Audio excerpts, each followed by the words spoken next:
గం గణపతయే నమః దుం దుర్గాయై నమః ద్రాం దత్తాత్రేయాయ నమః శరబిందు సమాకారే పరబ్రహ్మస్వరూపిణి వాసరాపీఠనిలయే సరస్వతీ నమోస్తుతే. ఓం నమో వెంకటేశాయ నమః. మారుతి అనుగ్రహం ప్రారంభ. ఆశ్వీజమాసం అక్టోబర్ 3వ తారీఖు 2025 ఏకాదశి శ్రవణ నక్షత్రం.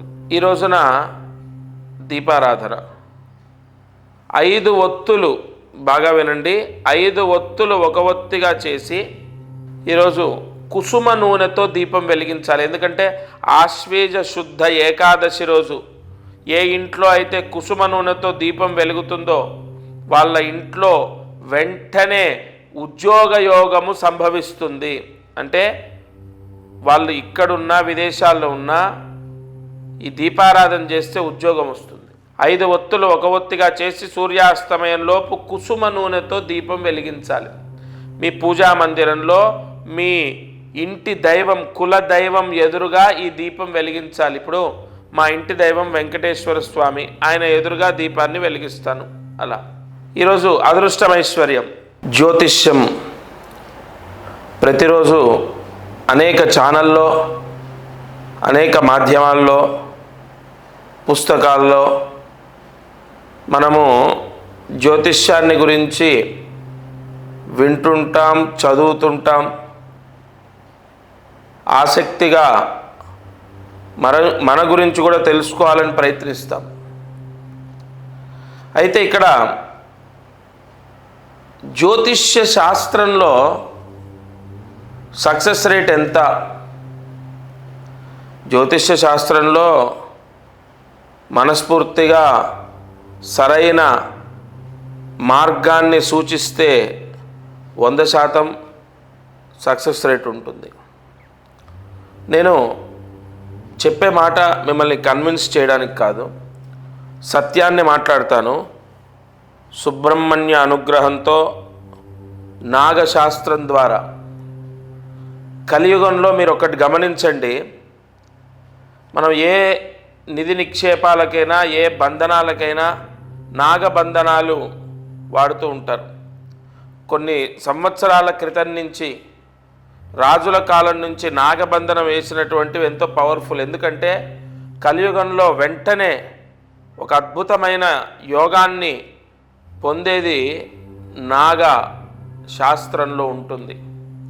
అటువంటి నాగశాస్త్రం ద్వారా ఎన్నో పరిహారాలు ఎంతోమందికి అందించాను. ఈ ఛానల్ ద్వారా ఎంతోమంది ఎన్నో సమస్యలతో ఇబ్బందులు పడుతున్న వాళ్ళు నేను నాగశాస్త్రం ద్వారా పరిహారాలు అందించిన తర్వాత ఎంతో రిలీఫ్ అయ్యారు. నేను కేవలం మనం ఒకసారి తెలుసుకోవడానికి నేను మీకు చదువుతానంటే అన్ని పేర్లు గుర్తుండకపోవచ్చు, నేను రాసుకున్నాను. ఇక్కడ మనకు చూసుకున్నట్లయితే అంటే ఏది సత్యమో అంటే మనకు క్లియర్గా వాళ్ళ డీటెయిల్స్తో సహా ఉన్నాయి. రాజా రమణి కరీంనగర్ జాబ్ కోసం, సిద్ధార్థ తండ్రి కాల్ చేశారంటే తండ్రి సంప్రదించాడు అబ్బాయి జాబ్ కోసం. తండ్రి పేరు సురేంద్ర. అలాగే కమల్ విజయవాడ నుండి వ్యాపారం ధనలాభం కోసం. ప్రియదర్శిని జగ్గేపేట నుండి తన ఆరోగ్యం గురించి. వీళ్ళందరూ సక్సెస్ అయిన వాళ్ళంటే నేనేదో పేర్లు చదవట్లేండి, ఖచ్చితంగా దత్తాత్రేయ స్వామి అనుష్ఠానం చేస్తాను నేను. నాగశాస్త్రం ద్వారా ఎంతోమంది జీవితాలు బాగుపడ్డాయి. భాస్కర్ రాజమండ్రి జాబ్ గురించి. కృత్తిక అమ్మాయి పేరు హైదరాబాద్ నుండి చదువు గురించి. బాలాజీ ఆదిలాబాద్ కోర్టు సమస్యల గురించి. రవి నెల్లూరు వ్యాపారం ధనయోగం గురించి. సీతాలక్ష్మి గుంటూరు భర్త మారాలి అని చెప్పి తను సంప్రదించడం ద్వారా తనకు సక్సెస్ అయింది. రాధిక హైదరాబాద్ తను విదేశాలకు వెళ్ళాలని చెప్పి మా దగ్గరకు వచ్చాక తను విదేశాలకు వెళ్ళింది. గోపి నల్లగండ్ల హైదరాబాద్లో తను జాబ్ గురించి ఎంతో సఫర్ అవుతూ నన్ను కలవడం జరిగింది. 100% జాబు రావడం జరిగింది. మంజునాథ బెంగళూరు డబ్బు సమస్య, ఆర్థిక సమస్యలతో ఇబ్బందులున్న వ్యక్తికి ఉపశమనం పొందాడు ఆయన. రోహిణి, తర్వాత వరంగల్ నుంచి రోహిణి దంపతులు సంతానం గురించి. అలాగే ఋషి చెన్నైకి, అంటే చెన్నైలో ఉంటారు, ఆయన చెన్నైలో చదువుకున్నారు, యుఎస్ వెళ్ళాలి, అక్కడ చదువుకోవాలి, అక్కడ జాబ్ చేయాలని వారు రావడం. ఇలా కొన్ని పేర్లు, ఇలా ఎంతో లిస్ట్ ఉంది. అంటే మనం ఏదో అంత ప్రూఫ్ కోసం ఇక్కడ ఏదో డిస్ప్లే చేయటం అలా చేయను. ఒక నామమాత్రం, అంటే జెన్యూన్గా మనం ఏదో వాంటెడ్గా క్రియేట్ చేసినటువంటివి కాదు. తప్పకుండా ఒక సమస్య, విదేశాలకు, లేదంటే పలానా ఉద్యోగం రావాలి, మంచి జాబ్ రావాలి, జాబ్ ఉంది కానీ నాకు సాటిస్ఫాక్షన్ లేదు, మంచి జాబ్ రావాలి, లేదు ఆర్థిక ఇబ్బందులు పోవాలి, అప్పులు పోవాలి, లేదు జీతం పెరగాలి, జాబ్ మారాలి. ఇప్పుడు మనం చూసినట్లయితే ఎంతోమంది సంతానం గురించి, వివాహం గురించి, ఇలా అనేక సమస్యల గురించి నన్ను వ్యక్తిగతంగా కలిశారు. కొంతమంది రాలేని వాళ్ళు, కుదరని వాళ్ళు ఫోన్ ద్వారా సంప్రదించారు. ఇక్కడ నేను గొప్ప అని మీకు చెప్పట్లేదు, నాగశాస్త్రం ఎంతో గొప్పది. కలియుగంలో, నేను మళ్ళీ చెప్తున్నాను, తప్పకుండా కలియుగంలో నాగశాస్త్ర సంబంధితమైన పరిహారాలు, జ్యోతిష్య శాస్త్రంలో జపాలు చేసుకోండి లేదా ఫలానా హోమాలు చేయండి అని ఉంటుంది. వాటి వల్ల ఉపశమనము 100% ఉపశమనం పొందిన వాళ్ళు ఉన్నారు. అలా మనకు నాగశాస్త్రంలో కూడా వెంటనే ఇమీడియట్లీ దైవారాధన, సుబ్రహ్మణ్య మహారాధన, దత్తాత్రేయ మహారాధన, వీటి వల్ల వెంటనే ఉపశమనం పొందేటటువంటి అవకాశాలు ఎన్నో సంవత్సరాలుగా నేను చూస్తున్నాను. చాలామందికి పరిహారాలు ఇచ్చాను. నేను మీకు చెప్పేది ఒకటే, కలియుగంలో జ్యోతిష్య శాస్త్రం ద్వారా అనేక జపాలు, అంటే జపాలు చేయించాము, పెళ్లి గురించి, ఉద్యోగం గురించి, సంతానం గురించి, లేదా ఇంకో సమస్య, జపాలు చేసినా, హోమాలు చేసినా, ఎన్ని చేసినా కూడా అసలు మార్పు లేదు, ఫలితం లేదు, ఏమాత్రం కూడా మాకు ఉపయోగం లేదు అన్నవాళ్ళు తప్పకుండా నాగశాస్త్రం ద్వారా వెంటనే మీ సమస్య విముక్తి అవుతుంది. మీరు ఫోన్ ద్వారా సంప్రదించవచ్చు, లేదా డైరెక్ట్ వచ్చి నన్ను కలవచ్చు. కొంతమందికి ఏంటంటే డేట్ ఆఫ్ బర్త్ లేదు, టైమ్ ఆఫ్ బర్త్ సరిగా తెలియదు, కరెక్ట్ టైం తెలియదండి, డేట్ ఆఫ్ బర్త్ సరిగా తెలియదు అన్న వాళ్ళు కూడా ఏం కంగారు పడద్దు. మీ మొత్తం జాతకము చూసిన తర్వాత వేలిముద్రలు, నాడీ జాతకం, నాడీ కోర్స్ అనేది చేశాను నేను.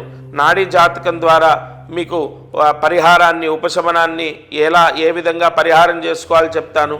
అలాగే మీకు date of birth, time of birth లేకపోయినా మీ రాశి నక్షత్రాన్ని బట్టి, గోచార ఫలితాన్ని బట్టి మీకు యోగము, అవయోగము, లేదా ఏ దోషం ఉంది, ఏం పరిహారం చేస్తే మీ సమస్యలు పోతాయి అన్నది 100% నాగశాస్త్రంలో తెలుస్తుంది. ఏమండి, నేను ఒక్కటి చెప్తాను, నేను ఎంతోమందికి అనేక ప్రాయశ్చిత్తాలు అందించాను. అన్నీ దేవతారాధనకు సంబంధించే, భగవంతుణ్ణి నమ్ముకున్న వాళ్ళు, భగవత్ ఆరాధన చేసేవాళ్ళు, భగవత్ ఆరాధనలో ఉన్న వాళ్ళకి ఎప్పుడూ అన్యాయం జరగదు, వాళ్ళ కోరిక ఎప్పుడు కూడా నెరవేరలేదు అని ఉండదు. ఎందుకంటే కరెక్ట్, అంటే అసలు జాతకం ఏంటి, ఏ నక్షత్రము, అసలు ఏ దోషం ఉంది, కరెక్ట్ అయినటువంటి పరిహారం ఇస్తే 100% రిజల్ట్ ఉంటుంది. కొంతమందికి ఒక క్షేత్రానికి వెళ్ళండి, అక్కడ నిద్ర చేయండి పలానా నక్షత్రంలో అని చెప్పాను, వాళ్ళ సమస్య పోయింది. ఇంకొంతమందికి పితృపూసలు ఉంటాయి, ఆ పితృపూసలు నేను చెప్పినటువంటి తిథిలో నదిలో వదిలిపెట్టండి, ఆ దోషం పోతుందని చెప్పాను. ఇలా ఎన్నో పరిహారాలు నాగశాస్త్రంలో ఉన్నాయి. కాబట్టి తప్పకుండా మీ జాతకాన్ని చూపించండి, నేను ఇచ్చే పరిహారం చేయండి, అన్ని సమస్యలు పోతాయని నేను మనస్ఫూర్తిగా నమ్ముతున్నాను. మీకు కూడా నమ్మకం ఉంటే ఖచ్చితంగా సంప్రదించండి. ఈరోజు కార్యసిద్ధి మంత్రం ఓం శ్రీం వరసిద్ధి లక్ష్మీ గణపతయే నమః. ఓం శ్రీం వరసిద్ధి లక్ష్మీ గణపతయే నమః. ఓం శ్రీం వరసిద్ధి లక్ష్మీ గణపతయే నమః. ఈ మంత్రం 5 సార్లు రాసి 108 మార్లు జపించండి. ఈ ఏకాదశి రోజు ఈ గణపతి, అందులో వరసిద్ధి సహిత లక్ష్మీ గణపతి మంత్రాన్ని జపిస్తే వెంటనే ఈ మంత్రం చదివిన వాళ్లకు వివాహం అవుతుంది. అంటే వివాహం అవ్వాలి అని ప్రయత్నిస్తున్న వాళ్ళు ఈ మంత్రాన్ని చదువుకోండి. ఇక మనము ఇన్ని రోజులు నవరాత్రుల్లో కుంకుమ వేశాం, అమ్మవారికి పూజ చేశాం. ఆ కుంకుమ ఏం చేయాలి? ఆ కుంకుమ అంతా తీసి ఒక బాక్సులో పెట్టండి. ఆ గౌరీ దేవత ఉంటుంది కదా, ఆ గౌరీ దేవత మీ తులసి చెట్టులో పెట్టాలి. అది గడపకు రాయొద్దు, స్నానం చేసేటప్పుడు మీరు రాసుకోవద్దు, తులసి చెట్టులో పెట్టాలి. రోజు నీళ్లు పోస్తుంటే కరిగిపోతుంది. ఇక ఆ కుంకుమ ఒక బాక్స్లో పెట్టుకొని, అది చాలా పవర్ఫుల్. మనము నవరాత్రుల్లో ఒక్కొక్క మంత్రం నవరాత్రుల్లో చేయడమే కాకుండా ఒక్కొక్క మంత్రంతో అమ్మవారికి కుంకుమ సమర్పించాం. నాకు తెలిసి చాలా పవర్ఫుల్ కుంకుమ అది. అంటే మంత్రింపబడ్డటువంటి కుంకుమ. ప్రతిరోజు బొట్టు పెట్టుకుంటే విశేష నరదృష్టి, అంటే ఎంతటి నరదృష్టి అయినా పోతుంది. ఇప్పుడు నేను పూజ చేసిన కుంకుమ పెట్టుకుంటాను, ఎంతటి నరదృష్టి అయినా పోతుంది. నాకెప్పుడు డబ్బు చేతిలో నిలబడుతుంది. అలా మీరు ప్రతిరోజు ఆ కుంకుమ వాడాలి. అంతే, సింపుల్.